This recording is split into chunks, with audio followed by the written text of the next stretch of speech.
Salon Révélation a été l'événement majeur culturel de la rentrée septembre à Paris. Installés sous la verrière du Grand Palais, les artisans d'art sont venus nombreux pour présenter au public leurs dernières œuvres contemporaines et surtout venus montrer que les métiers d'art ont bien leur place dans le domaine de la création aujourd'hui. C'est très important pour moi d'être présent ici au Salon Révélation, salon des métiers d'art consacré à l'intelligence de la main, à tous ces artisans d'art qui ont su concilier à la fois tradition et modernité. C'est un principe qui m'habite maintenant depuis une dizaine d'années et j'avais très envie de profiter de cet événement pour divulguer cette particularité, ce savoir-faire qui est assez méconnu du public, mais les gens me connaissent plus sur une approche, je dirais, classique de la peinture décorative.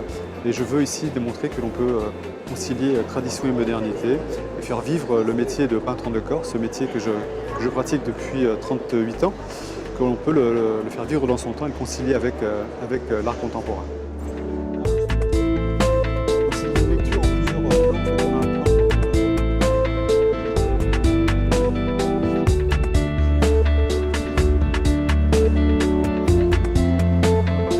Voilà ici une œuvre inspirée de notre actualité.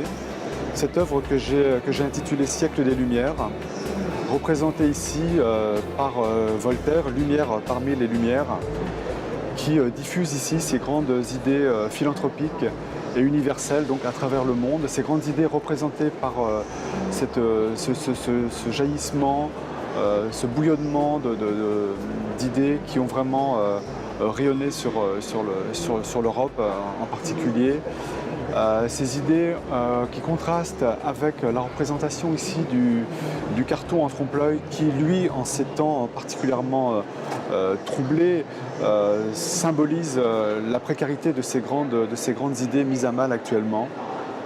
J'ai repris donc tous les symboles du cartonnage avec ces mains ici qui soutiennent Voltaire, comme pour signifier que ce philosophe et surtout ces grandes idées sont à protéger, il faut en prendre grand soin.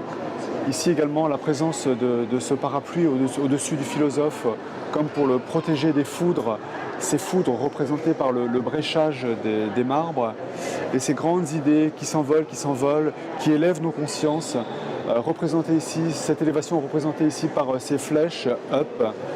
Et puis pour la petite touche d'humour, cette touche d'humour que j'aime toujours introduire dans mon travail, parce que à mon sens c'est important d'avoir un petit pourcentage de dérision quoi que l'on fasse. Cette touche d'humour ici représentée par ce carton de pile, puisque le tableau s'appelle Siècle des Lumières, j'ai trouvé que c'était tout à fait opportun. Du coup, ça fait des formes, ça fait même une tête de mort.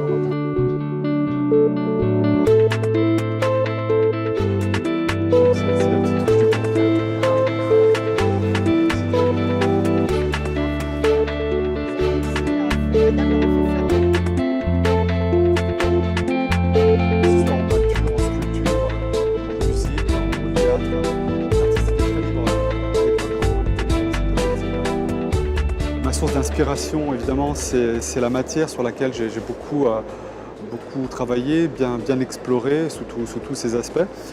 Et le dénominateur commun de ce travail, c'est la matière minérale. À la fois la matière minérale pour sa pérennité, sa solidité, et puis aussi les bulles qui sont la légèreté et le mouvement. Voilà, ce sont deux principes, deux éléments qui me tiennent à cœur. Et donc voilà, je voulais vraiment travailler sur ce type de finition et pouvoir les mettre en mouvement, ensemble, dans un esprit de modernité.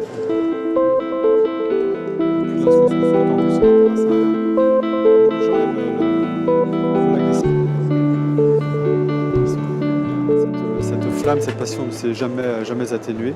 Je suis toujours en quête de nouvelles techniques, de recherche esthétique. Je partage beaucoup, notamment au sein du milieu international de la peinture décorative, où je suis de plus en plus actif au fil des années. Je suis cet événement, j'y participe, j'y contribue depuis maintenant 20 ans avec mes collègues du monde entier. Je pense que ce métier a un grand avenir. Il est vieux comme le monde puisque les premières applications de la peinture décorative, la peinture murale, ce sont déjà les grottes de Lascaux. De tout temps, l'homme a peint les parois de son lieu de culte ou de sa résidence. Ça ne s'est jamais tari, le flow ne s'est jamais tari. Et vraiment, encore une fois, j'œuvre à mon niveau, mais avec beaucoup de passion, pour que cette peinture puisse trouver sa place dans notre temps, dans notre architecture.